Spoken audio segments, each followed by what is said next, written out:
hopefully open up a little chat window here for questions. Hopefully everybody can hear me, maybe even see me. I'm broadcasting from my neighbor's apartment. Thank you. I'm broadcasting from my neighbor's apartment because my apartment's being cleaned right now. Let's see, Tuesdays, a few announcements. Tuesday's lecture. I hit record on that, record to the cloud, but then I guess whatever cloud it recorded it to drifted away because I was not able to find Tuesday's lecture. What I will do is I'll make a video of that lecture. I'll re-record the lecture and post it with YouTube. And I think I specified that this lecture should be recorded and saved locally. So I'm assuming that that is, oh yeah, there's a little red flashing line saying recording. Okay, brilliant. So this is going to save it to my computer, and then I think what I'll do is I'll upload it to, if all goes well, I'll upload it to YouTube as well and send everybody a link.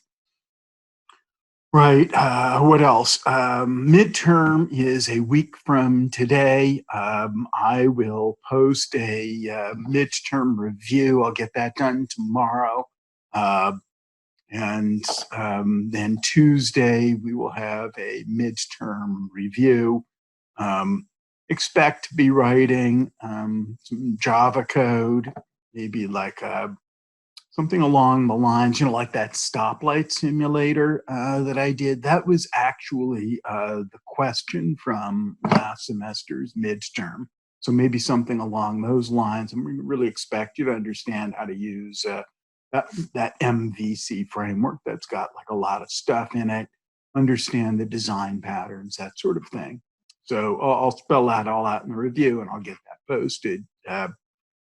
Say it's scheduled to be posted tomorrow, to be written and posted tomorrow. So let's do a quick review, and then there's a lab today that I'm going to have you all working on. And I've created a place on Canvas for you to upload today's lab. So let's share screen.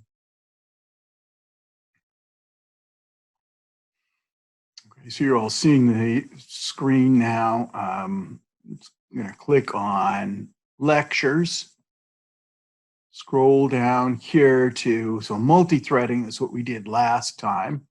And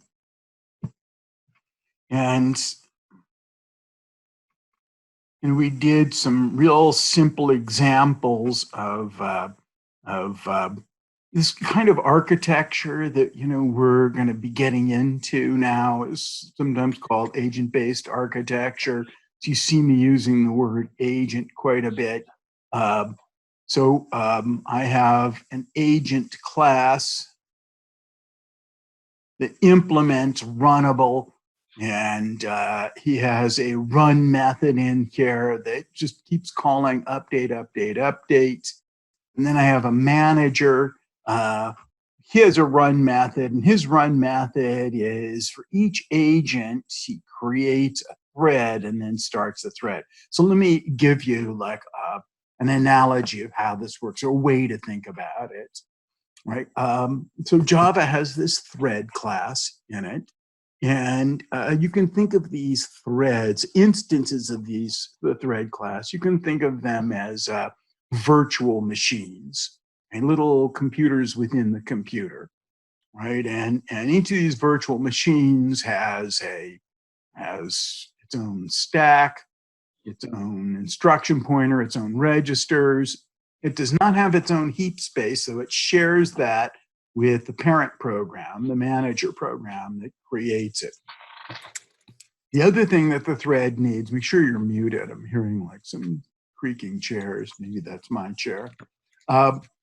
The other thing that a virtual machine needs is it needs a program to run. What program am I supposed to run? Okay, and that's where the agent comes in. The agent by implementing runnable, runnable means that you are a program suitable to be run by one of these virtual machines. Okay, and it means that you have to have a run method. Okay, it can be whatever you want it to be. And so then when I take the ith agent here, I load him into a brand new created one of these little virtual machines, and I start the virtual machine. And the start function here says, well, if I have a program, I'm going to call the program's run method. See, somebody's not muted, so could you check to make sure that you're muted? Maybe somebody's trying to ask a question. Let's see.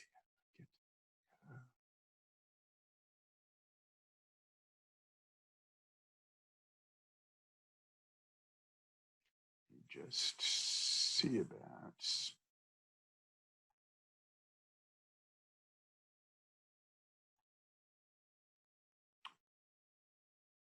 One thing I don't like about this, well, a lot that I don't like, is I can never find the chat window.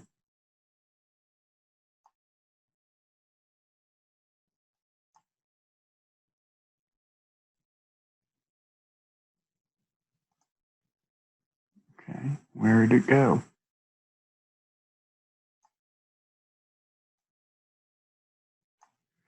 I don't know where the chat window went. I keep saying chat. Here it is.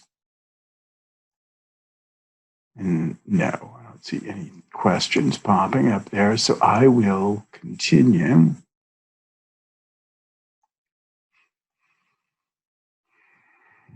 Okay, so continuing on, a version of run.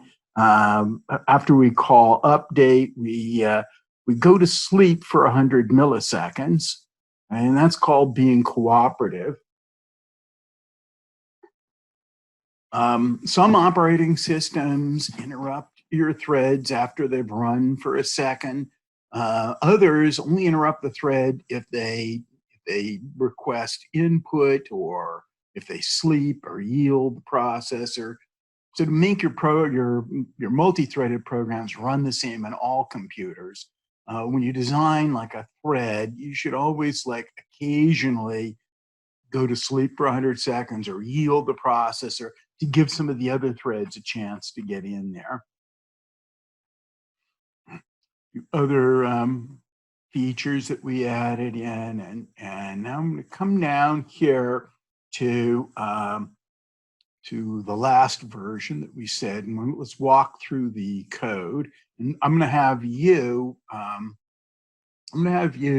either create a project called Thread Demos, or if you have like a demos project, create a package in there called Thread Demo. And then I want you to load the manager class and the console class from these links. Hopefully you found these links. I want you to load those.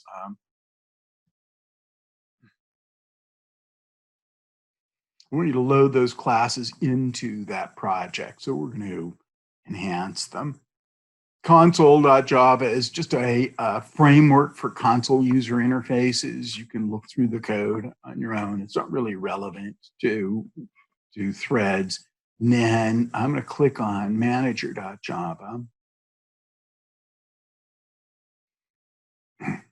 Okay, so let's scroll down here to manager. So manager extends console. So again, the console has in it what's called a control loop, or a read, execute, print loop. And that's the user interface. And one of the things that you have to do if you extend the console is you have to have an execute method that looks like this. And you're taking in the user's command that he typed in, you're executing it and printing out the result as a string. So that's all you have to do. So my manager, he has an array of agents here. Console, that is not supposed to be there. Why is that there? Okay, so this line here is like a mistake. So some other experiment, you can cut that line out. And then in here, his constructor, he's going to populate this array. That's one of the things that you're going to do. And then here's execute. So there's, I think, 4 or 5 commands that I respond to. The suspend command, I'm going to go through each agent and suspend each agent. Resume command, I resume all of the agents. The start command, this is each agent. I put the agent inside of a thread and call thread.start, which is going to call agent.run. Stop, I just stop all of the agents. And then status, I'm just going to print out each of the agents. And otherwise, I throw an exception. And for some reason, I return OK. It's probably not a great thing to return. And then main here creates a new manager and then fires up the manager's control loop, which he inherited from the console class. That's the thing that the loop that reads a command, executes a command, prints the result, and then starts all over again. Coming up here to agents. So here I have an enumeration of the different agent states. So running, you're actually running. Suspended is that you've temporarily stopped. Stopped, you're permanently stopped, you're dead. And ready is you are available to run, but just haven't quite been, you're ready to run, but nobody's called your run method yet. Agent implements runnable. So this is a Java interface that says you should have a method called run. Remember, a runnable is, you can think of runnable as like a virtual program, okay? Something that can be executed by a thread. My states, I've given them my agents. Agents have names. Agent has a state, which is one of the agent states. So that's his current state. And then here is, this is like just sort of a technical thing, but if you're a program running inside of a computer, it might be nice if you could refer to the computer that's executing you. And so that's it. Remember, the thread's a virtual machine that's running this particular agent. And this field here points to that virtual machine. So it gives the agent some ability to control the machine that's running it. And here, when you start out, your state is initially, you're the ready state. You've been created, but you're not yet running. These are a lot of useful methods. Let's come down here to the run method. So run method, I have to implement that since I'm implementing the runnable interface. Okay, and first thing I have to do is I have to catch a reference to the thread that's running me. So thread has this is the thread class that has a static method, current thread, the current thread that's running. Right, so by calling that, since I am the one running, if you're inside my run function, I must be running. So that should be a reference to the virtual machine that's running me. Okay, while I am not stopped. So is stopped is false. Okay, not as stopped is true. I change my state to running. I call update. Now come down here. Update now is just an abstract method. In fact, my agent class, if I scroll up, agent class is an abstract class. Okay, so I'm going to call whatever update is. Then I'm going to be cooperative, and I'm going to go to sleep for 100 milliseconds. Okay, and then here is how I handle this suspension. Okay, so if I am suspended from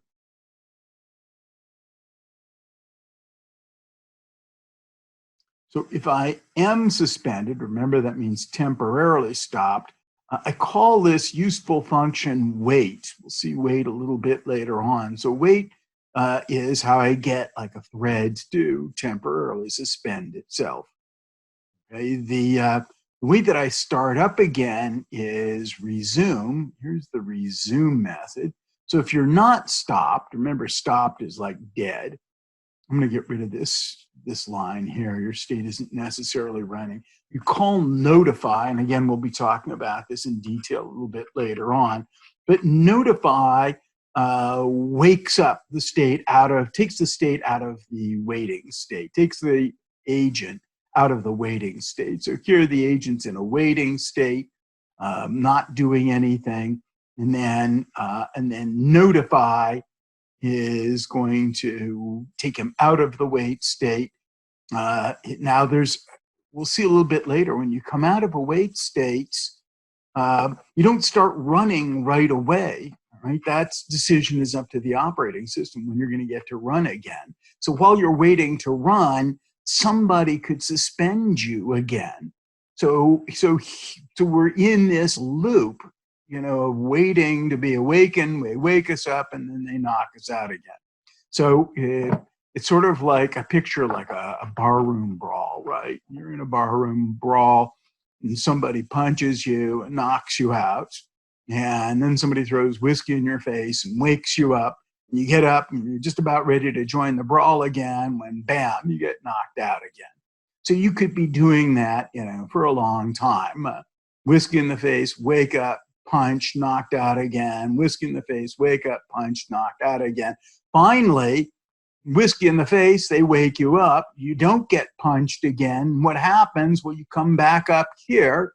You're not dead, are you? Like if somebody shot you, then you'd be dead, right? So if you haven't been shot, then you get to call your update function again. What does update do? Well, it, throw a punch maybe. What else do we have here? I think everything else is fairly well. Oh, here's join. This is the only place where I use this reference to my thread.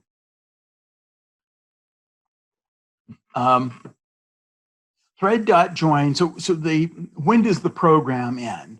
The program ends, well, if somebody stops, set stopped to true, then is stopped becomes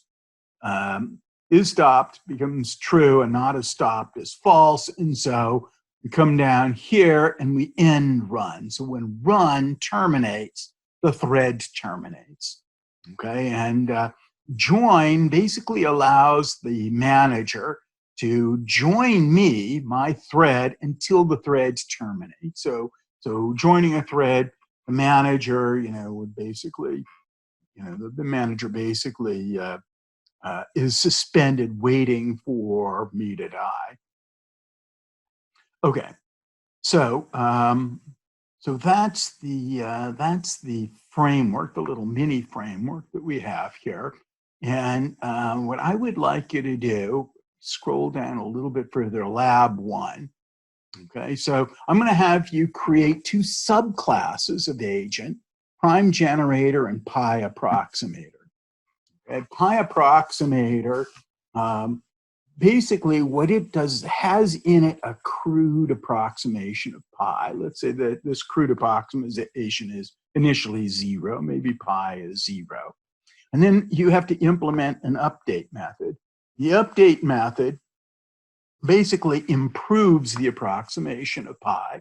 So the first time update is called, it sets pi to 4. You can think of that as 4 divided by 1.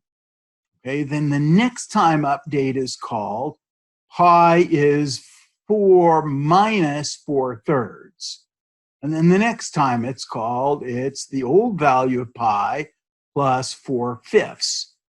And then the next time update is, and each time an update, you're doing system.out.println pi. So we can see, what your approximation of pi is. So here's the old value of pi. The next time update gets called, it's going to add -4/7. Okay, so this is unfortunately a very slowly converging infinite series, but eventually, it starts getting close to pi. Okay, and so you're printing out these successive approximations of pi. Prime number generator, the way that works is it has a field in it called last prime, which is initially set to 1. And in its update method is kind of complicated. It's going to increment last prime, to, let's see, now it'll be 2. And then it tries to prove that it's not prime by finding some I that divide less than whatever last prime divided by 2 is.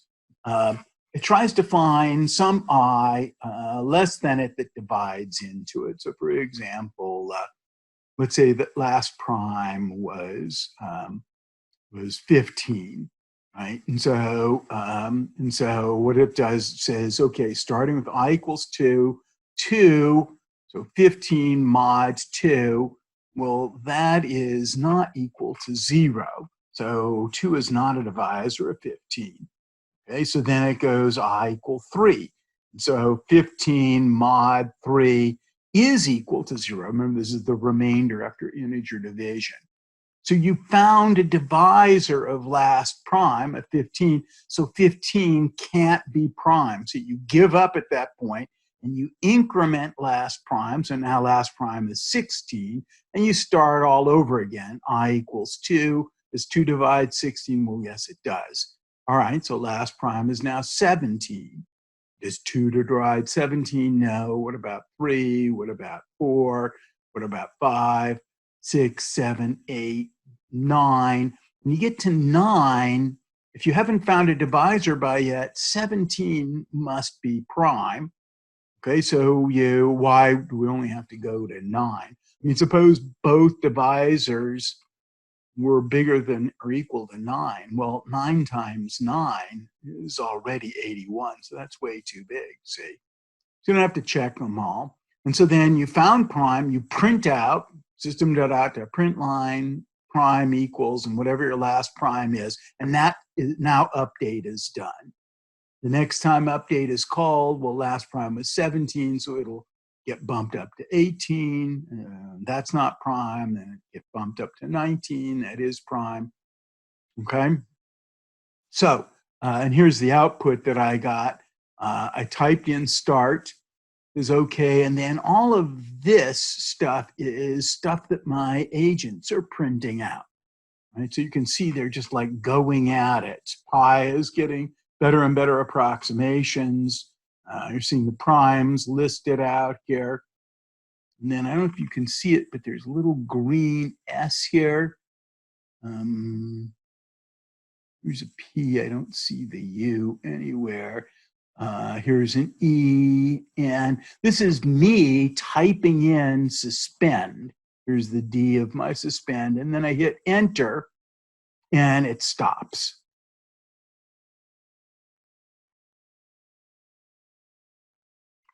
Okay, if I hit resume, it would resume again. So what I'd like to do is, let's see, what time is it?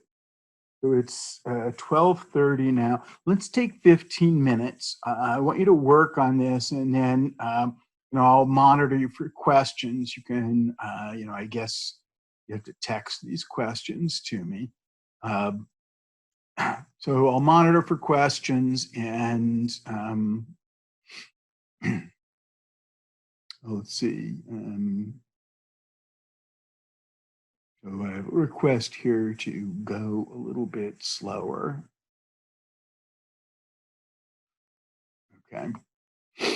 All right, I'll try to slow down. Slow down a lot right now because you're going to be doing some work, and then you can upload your solutions.